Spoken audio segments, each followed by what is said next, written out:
we're so happy to have him. He's actually born in Boston, but all of his grandparents were born in Ireland and emigrated here in the early 1900s. He's just had a long, deep interest in Irish history and how it affected his own family, and visited on many occasions to Ireland, which resulted in his book, Reflections of an Irish Grandson, which he will speak about today.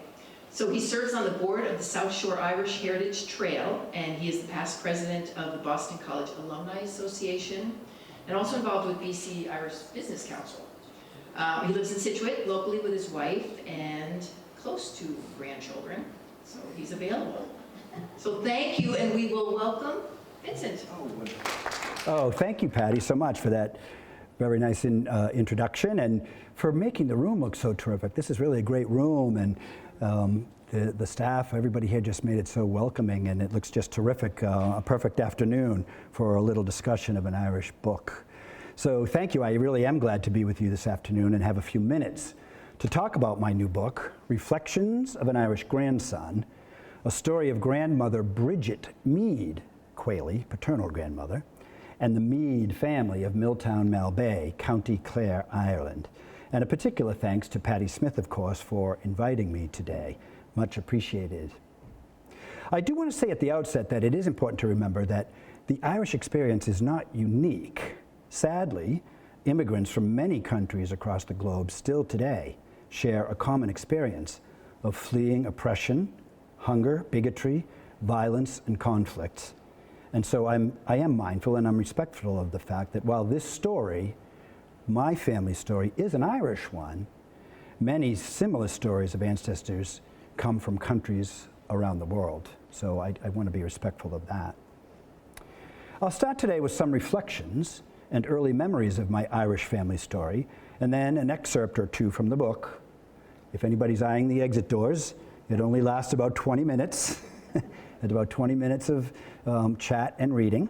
And then a period of questions, comments, questions and answers, comments, even insults are fine. So we'll begin with a little outline of the story. Bridget Meade is my paternal grandmother, and she was one of 14 children born to Peter and Ellen Meade in the small town of Milltown Malbay, County Clare, Ireland.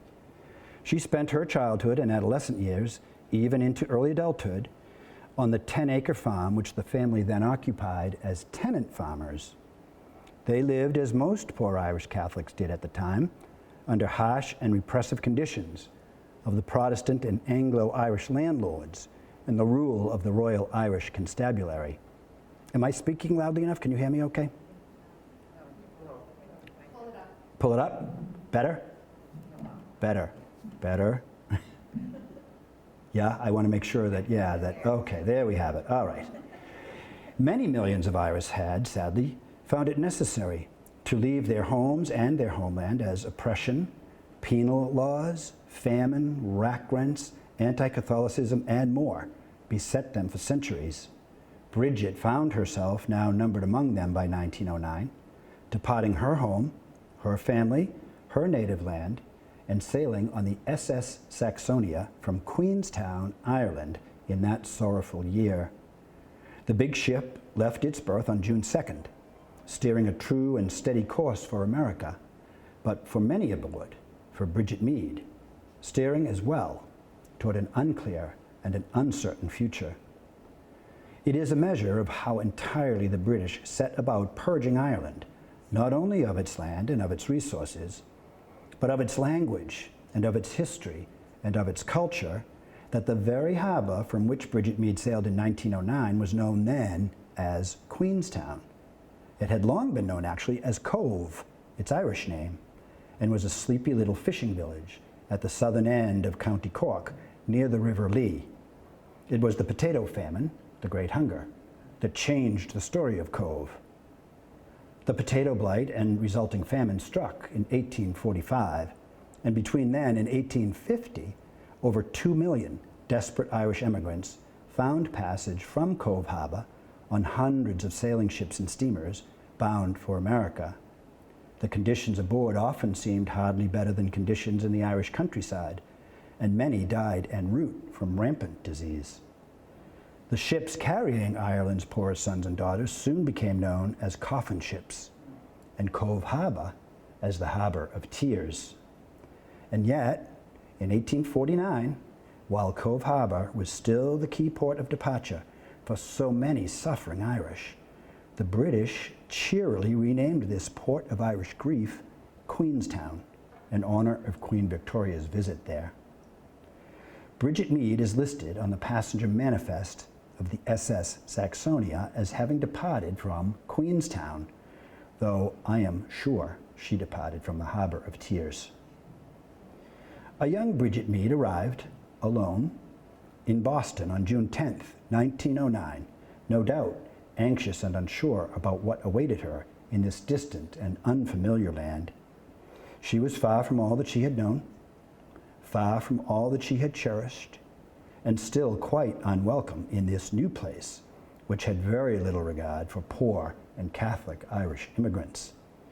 The worst misfortune which ever happened to the United States, said Mr. Arthur Crew Inman of Boston's Old Brahmin Society, is the Irish. I have clear and sharp memories of my grandmother throughout my childhood, as I'd accompany my father on most Saturdays to visit her in her Brookline apartment. She held to many old Irish expressions of speech, often greeting me by declaring, "Well, isn't it himself?" The apartment was thick with Irish lace, placed on various tables, and I remember old and withering palms, saved from Palm Sunday, stuck behind a crucifix. Yeah. Anybody remember that? She did. She did. She used to burn those palms that she would save in an ashtray if there was a lightning storm. And we always laughed as kids. We said, "Grandma, you've never been hit by lightning, but you almost burned the apartment down 4 times. So she did do that. I remember a few shillelaghs in the apartment and was told that they were very helpful as an aid in walking around the Irish countryside. I was given a shillelagh as a gift on a couple of different occasions, though I don't remember exactly if those were birthdays or Christmas or maybe even First Communion. And I still sing an old Irish lullaby, Tora Lora Lora, to my beautiful grandchildren, the soothing and lilting lyric that I first learned at the knee of Bridget Meade. I remember my grandmother's Irish accent and Irish expressions and stories of Ireland, and I came to learn later about all the difficulties and hardships confronting my grandmother and her Meade family in Ireland at a time when Britain still ruled that country very harshly. The lilt of old Irish expressions was steady and normal whenever we gathered with family members, which was not infrequent in those years. One nephew or niece was said to have the map of Ireland on his or her face, another to have received the gift of Blarney, and uncles had a funny little ritual of placing their palms against our ears and lifting us only a few inches off the ground. And they would say, "Can you see Ireland?" I never saw Ireland, but I nearly broke 3 vertebrae in my neck.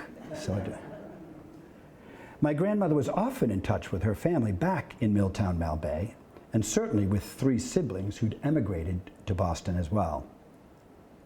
So it is true that I'd heard various comments over time. "Oh, they suffered much in that town, you know," or "The British treated us very badly then, you know." For example, I was young and I paid only slight attention, but those words and memories stuck with me. This Irishness stayed with me, lingered in me, and dwelt in me always. It would awaken again in the years to come. I wanted later, and for many years, to discover all that I could about why she left a beloved homeland and about the struggles of the family she left behind. Excuse me. I retired 2 years ago after a long career in commercial banking, and I knew then that the time had arrived to now discover things which I had always wanted to learn, to find the story I'd always wanted to find. An expression I heard from one of my cousins in Ireland perfectly fit the opportunity which my newfound retirement now afforded me. "I've nothing to do and all day to do it." I decided then to invest the time, to start the project, to take the journey, and what I found was, for me, a remarkable story. I've had the very good fortune of visiting Ireland and of visiting my grandmother's hometown of Milltown Malbay in County Clare on many occasions, beginning in 2005 and nearly every year since, minus COVID. Most recently, just last June. I've known a few of my Irish cousins from the town, and I'm in regular contact with them by phone and email, and always visit them when in Ireland, including last June. It was on one such trip and a visit to Bellard Cemetery, the family gravesite, that I noted a particular inscription on one of the family's 2 headstones. Peter Meade, 1921, aged 18 years. Peter was one of my grandmother's 10 brothers.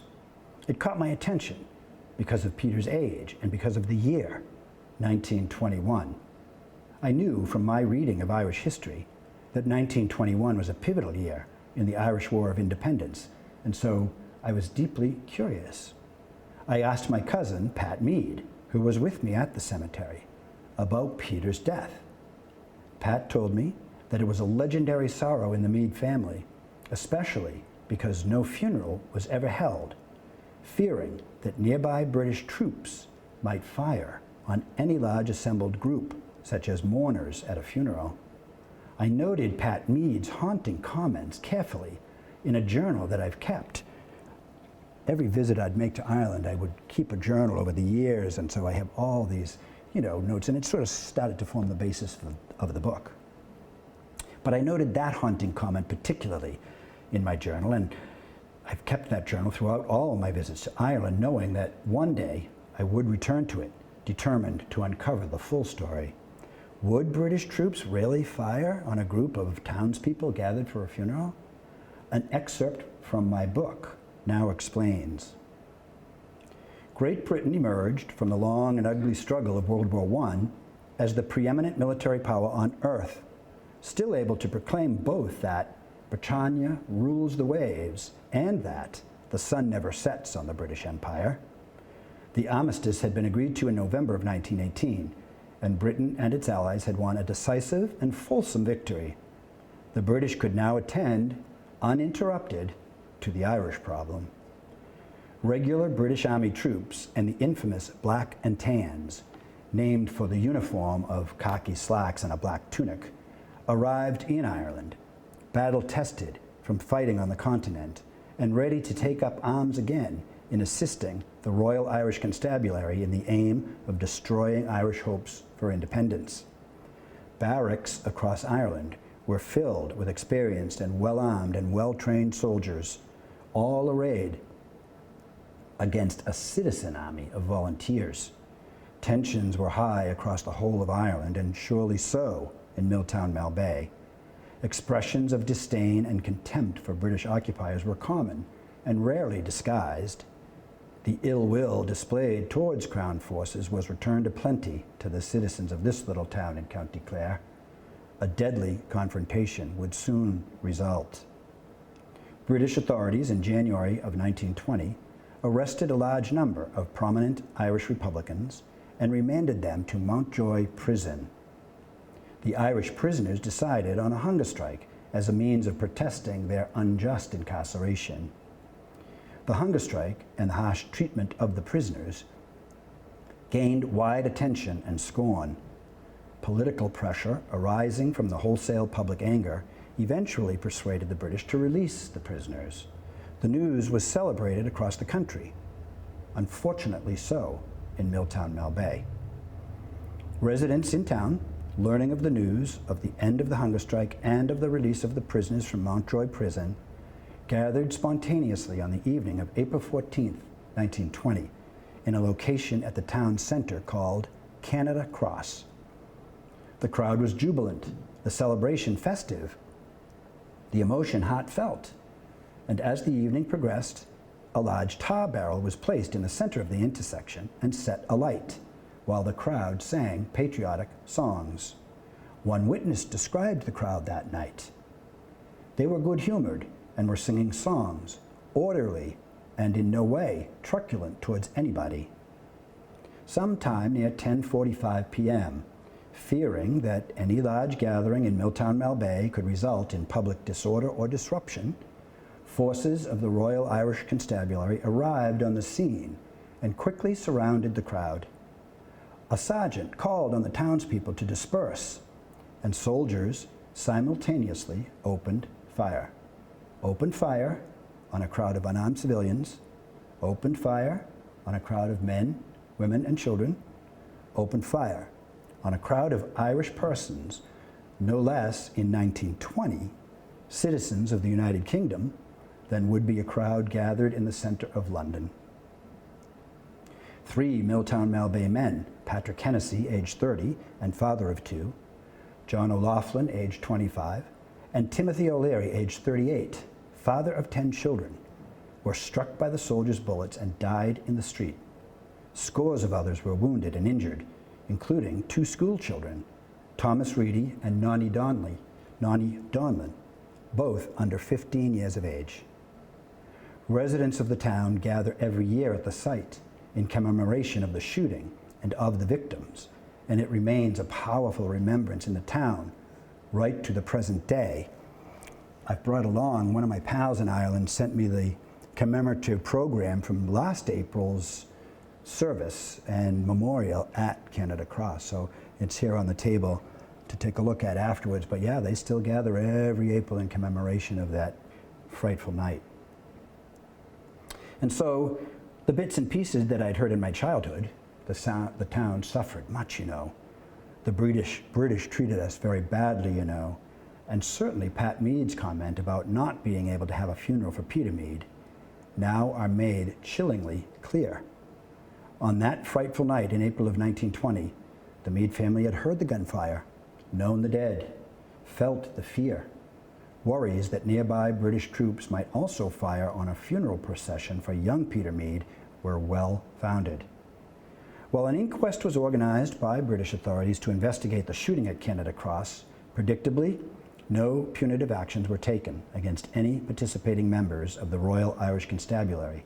And worse, that terrible incident would not be a singular outburst of British anger at the townspeople of Milltown Malbay, but only foreshadowed greater and more deadly trouble to come. Still the question, though, about why had Peter Meade died at only 18 years of age, as I'd seen on the headstone at Ballard Cemetery. My cousin Pat Meade had mentioned that young Peter had been engaged in the Irish War of Independence. To verify and to expand on Pat's recollections, I turned to Ireland's Bureau of Military History for a bit of research. Peter was indeed a scout in the Irish Republican Army's Mid-Clare Brigade during Ireland's War of Independence. The Irish Republican Army at that time was not an army at all. Operating in a British-occupied colony, the IRA had no government or state able to fund them or to equip them or to train them, but neither could any state nor any government nor any hostile force deter them from a rigid determination to find themselves freed from centuries-long suffering and oppression.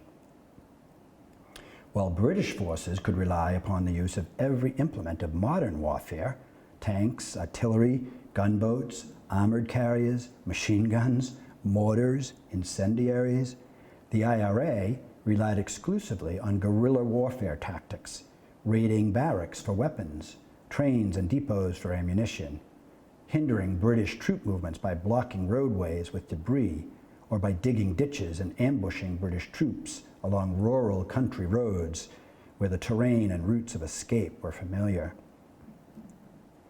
Beginning in early 1919, Milltown Malbay was designated by the British as a military area and under martial law.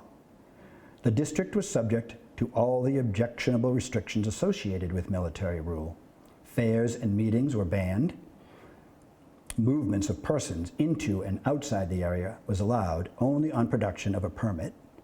Barricades were erected on the roads at different points in the area, and sentries were posted to question and search pedestrians and passengers in carts and motor cars. IRA volunteers, despite the obvious and present threat posed by more and more aggressive military action taken against the people of Ireland, continued to meet in remote locations and to train and to drill and to strategize in preparation for armed battle with their occupiers. We know that Meade brothers, Joe, Peter, and Jim, were engaged with the IRA's Mid-Clare Brigade at this time, and among those readying for the coming conflict, all the while in danger of detection and arrest. The Irish War of Independence, by mid-year of 1919, came harshly to Milltown Malbay. Residents of this small town in the west of Clare would soon suffer its scourge. The Meade brothers would serve valiantly in the struggle, and the Meade family would come to know particular hardship and sorrow. It was young Peter Meade who often ran dispatches to various persons and units of the IRA and was described by his commanding officer, James Hennessy, as a well-disciplined and obedient scout. Peter's role, his commanding officer once wrote, was to visit the village and keep the local volunteers in touch with the movements of the Tans. Despite his youth, once thought to shield him from British mistrust, Peter came very directly and tragically into danger. It was especially his role as a lookout and messenger in an ambush of March 31st, 1921, that drew the scrutiny and the anger of British troops. He was attacked by British military on 2 occasions, and owing to their watching him, he was afraid to return to his home, according to statements of Dr. Michael Hillary, a prominent physician in the town during the period. The Meade household was regularly under watch by the British and was ransacked in a search for weapons more than once, as Peter's activities and those of brothers Joe and Jim brought high suspicion. My son Joe joined the IRA since it first started and had arms, but was never caught, Ellen Meade once recalled, although our house was searched 3 times by the Black and Tans. British hostility remained an ever-present threat. My poor husband, Ellen later wrote, got a punch of a rifle one morning when he hadn't the door opened quick enough.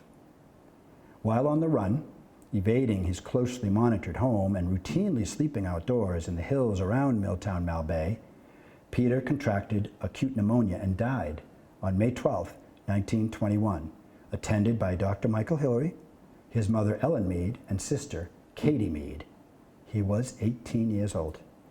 It was determined by Ireland's Military Service Pension Board that Peter's death was a direct result of hiding and sleeping in fields and trenches over the course of several cold and wet days and evenings in that early spring of 1921, made necessary due to the watchful and menacing eye of British troops who were then carefully following his activities. Ellen Meade, a beneficiary as his mom, was paid a military pension. And so the time and effort that I have spent and the journeys that I've made in pushing to uncover and to learn about all the travails that the Meade family experienced as a poor tenant farming family in a turbulent and a violent and a pivotal time in Ireland have enriched me. I can say that for me, it's rewarding to learn and to now tell that full story. It might have gone untold, a lonely chapter in an archive, dormant, and even though full of courage and sacrifice, forever unseen. And so I'm happy to have researched, discovered, and now told that story. I do hope that you have found the story of my Meade family of County Clare, Ireland, to be as remarkable as I did find it to be. I'm glad to be with you. I'm glad to have these few minutes to talk about the book, read a few excerpts, and I'd be delighted to see if we can have some questions, maybe some comments, even insults if you like. And